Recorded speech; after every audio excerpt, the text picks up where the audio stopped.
My name is Alistair Morgan. My younger brother Daniel was murdered in 1987, and I have been fighting for justice ever since. Hi, I'm Neil Woods. I'm a former undercover police officer, and part of what I do now is I investigate corruption within policing. This is how police corruption works. We rely on our police for the rule of law, but often our police get corrupted. And what this means is that they are no longer acting in our interests. They are acting on somebody else's interests or their own interests. There is no more important asset to organised crime than a corrupt police officer, because that corrupt police officer is useful in so many ways. Criminals need corrupt officers, They want somebody who can get rid of a statement or who can alter a surveillance log or, these tiny things. Corrupt police officers also can interfere with an investigation and make a case fail at court.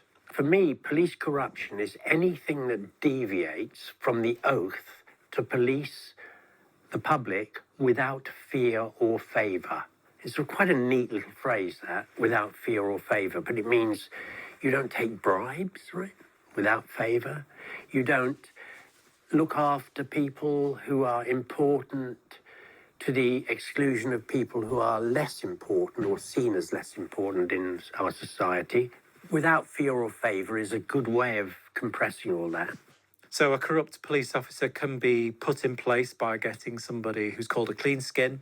They've got no previous convictions and they are coached to join the police, and they remain an asset, and some of them will remain a sleeper asset where they're not put at any risk. So they're only used for particular types of corruption. Sometimes they are used to help manipulate a third party who is another cop to help use information to blackmail them. Other information that is really useful to organised crime is information about someone's movements or where someone lives or a phone number or something like that. The more sinister use of information like that is to target rivals. Organised crime always have rivals. Violence is never very far away because control of the market means a lot of money. And if someone is a threat to that, then violence is used. And corrupt police are used to help facilitate that violence. That is something that is a regular use of corrupt assets. The most common form of corruption that I'm aware of is what we call noble cause corruption.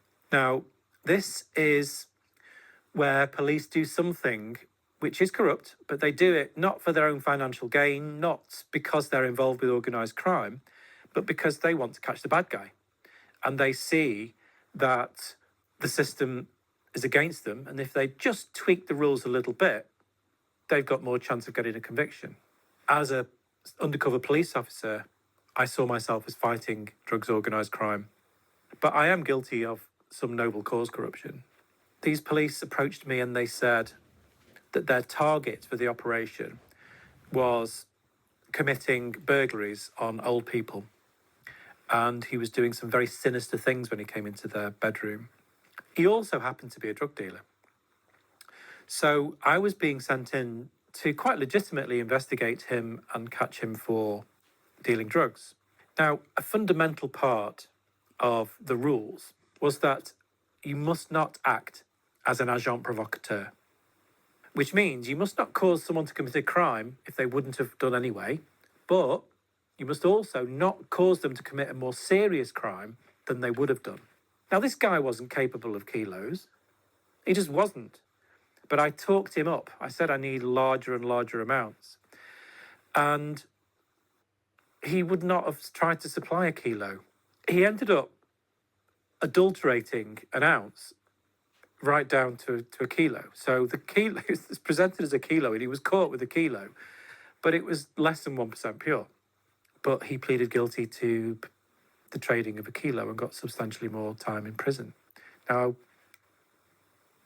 that was wrong of me, but it goes to show how easily you can get fired up by the need to catch dangerous people as a police officer and how noble cause corruption can creep into it. So I'm guilty of it as well. Now, the problem is that leaves the officer or officers open to manipulation and blackmail, where they become puppets for the organised crime. Now, I know that I upset a lot of police officers when I talk about corruption because it's understandable. Most of them, they're good people trying to do the best they can with some pretty crap laws, really. But we have to understand the extent of this, and we have to be clear-eyed about this. We have to be honest about this. It's the only way we have a chance of dealing with it.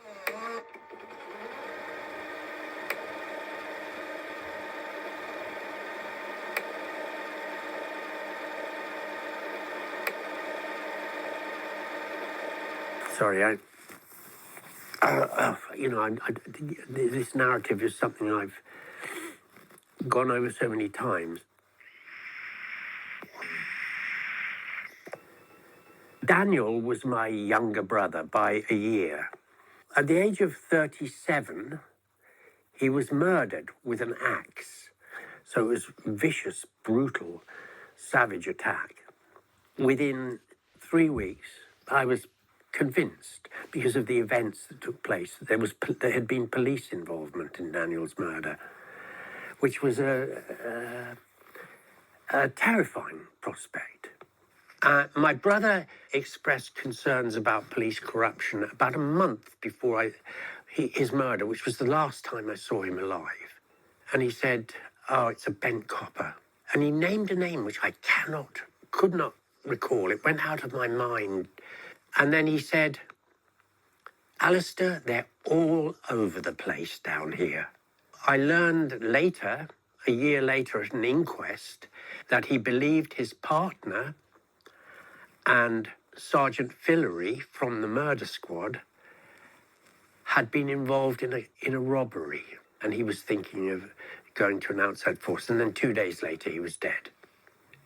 Sidney Fillery, who had been accused of involvement in the murder by another witness, he'd left the police force and within a year was running my brother's company with Jonathan Rees. After years and years of investigations, some of which in retrospect I know were corrupted, an exhibits officer in the first investigation, and he was disciplined or given words of advice. And I think that is the only penalty that anybody has suffered. In 2021, I took the decision to sue the Met Police. I do everything in consultation with my solicitor, who has stood by me for decades and advised me, helped me keep my sanity in dealing with this. He said there are legal grounds to do it. And B, it's probably the only form of accountability you're ever going to get from these people. And I think accountability, I've been wanting that for 35 years. UK police have one of the best records in the world for solving murders. The systems that we have in place are incredible. They're like a well-oiled machine. I've been part of murder inquiry teams myself a few times, and it's incredible how they function and how efficient they are. Traditionally, in the UK, and certainly around the time of the Morgan murder, the murder detection rate, the percentage of murders which are solved in the UK was 90%. 90%. The ones that you don't solve tend to be organised crime murders.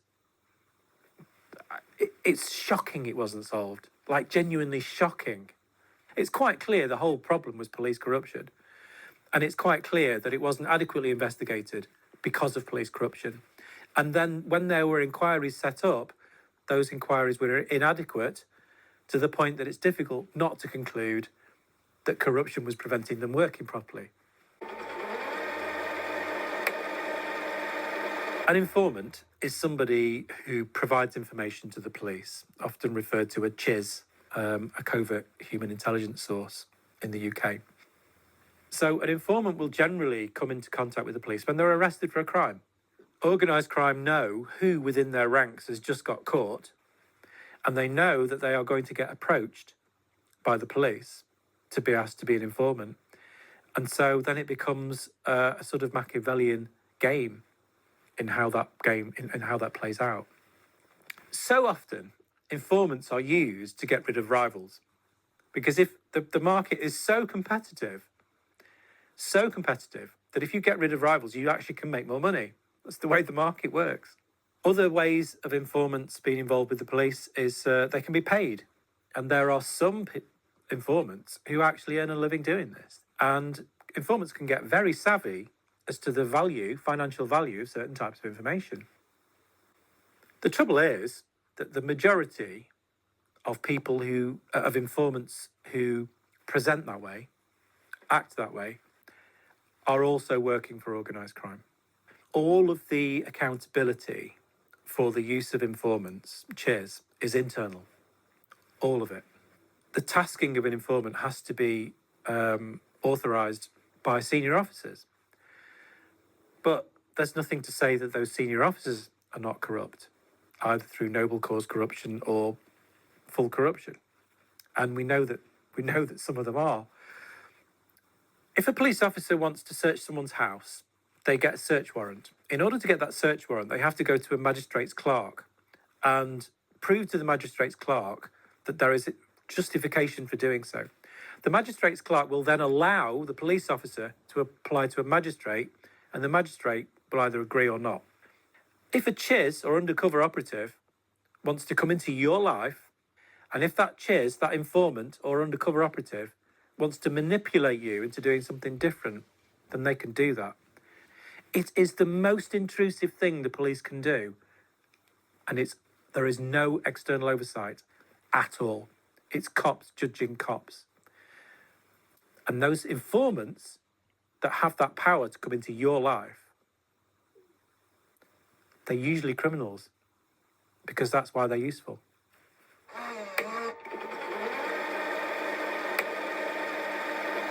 Whistleblowers do not get looked after in the police in the United Kingdom. My friend was in danger of his life for trying to be a whistleblower. He was both whistleblowing about corruption and also racism. And his colleagues turned on him. He was bullied.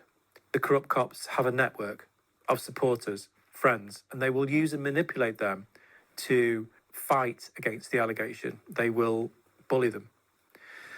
So there's a directed response by those corrupt cops. But also, there is a culture where cops don't want to believe it of their colleagues and will be very suspicious of anyone who is saying anything critical or suggesting them of wrongdoing. They just won't believe it. This is someone that they've been alongside. This is someone who's had their back. This is someone that they've had to rely on and they've done long night shifts with.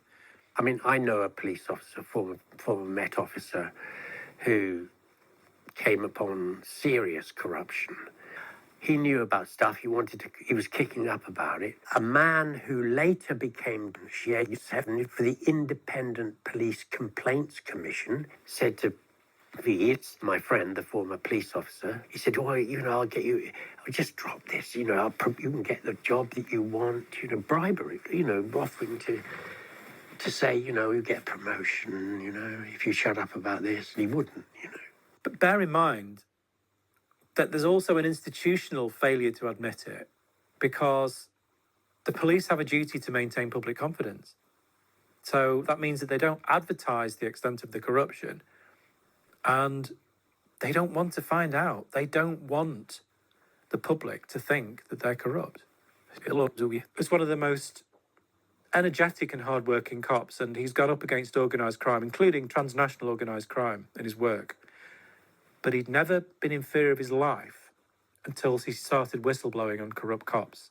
He had to go into witness protection from the corrupt cops in the Met.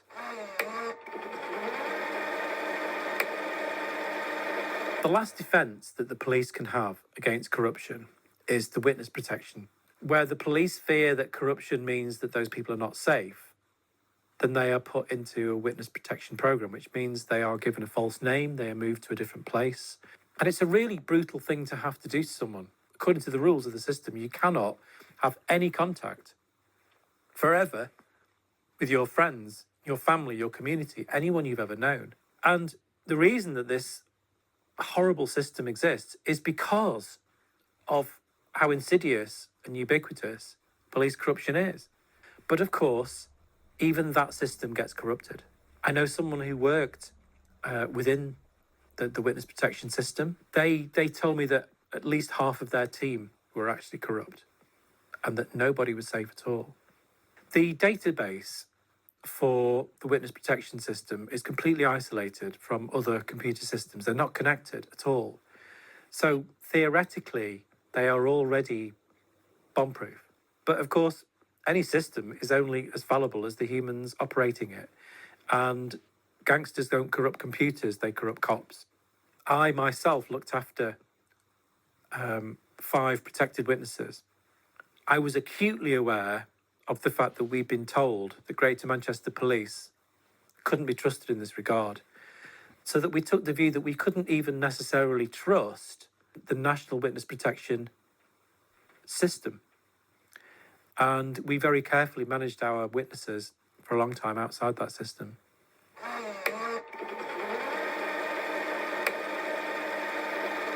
The Met, or the Metropolitan Police, is the police of Greater London, so all of the wider city of London.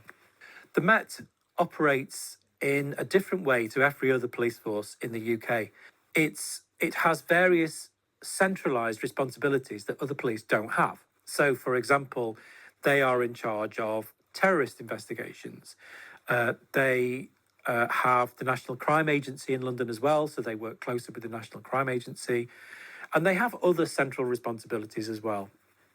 The Met gets a lot of bad press. They get most of the attention for anything that goes wrong, and people want to bash the Met.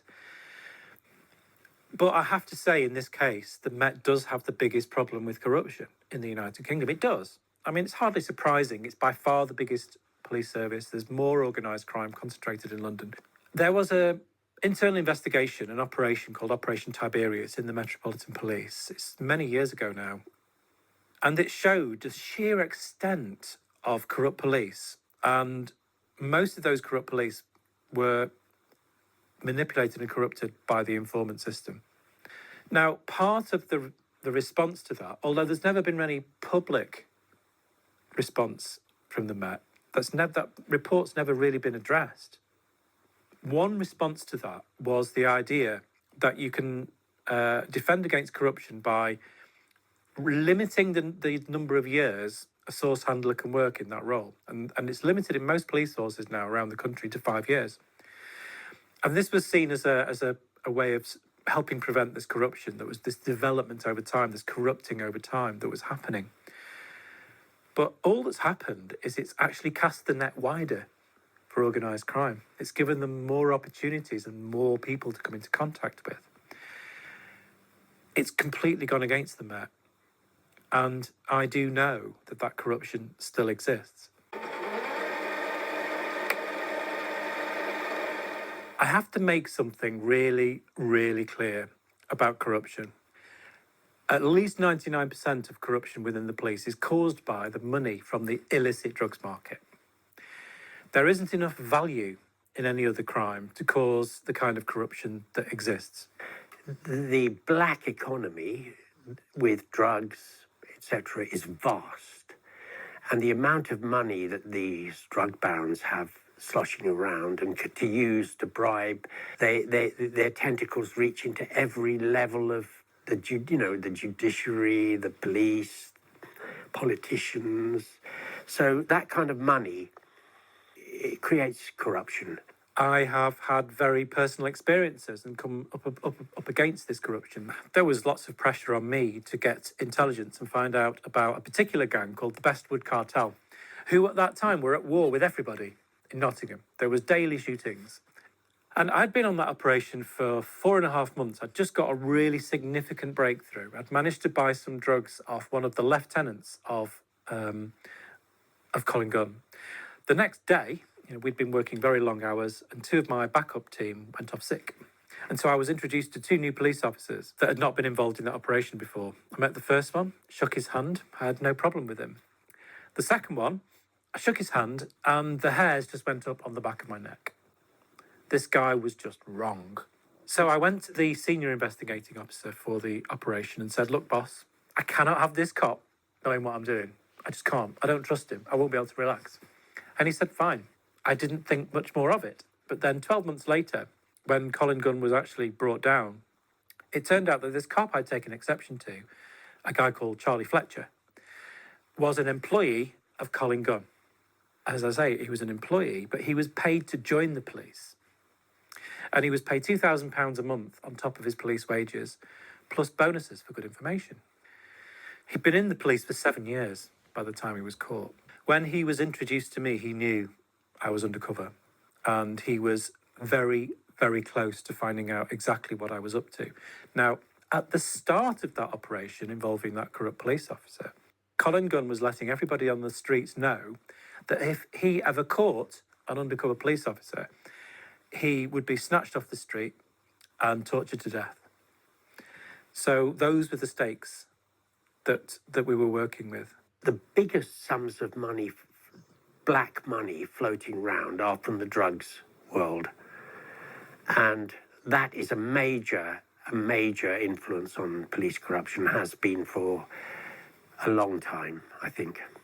My view is that drugs are a public health problem. They should not be criminalized, and that the supply should be taken into the hands of the state in order to deprive organized crime of the funding to corrupt. I mean, I think our drugs policy is completely crazy.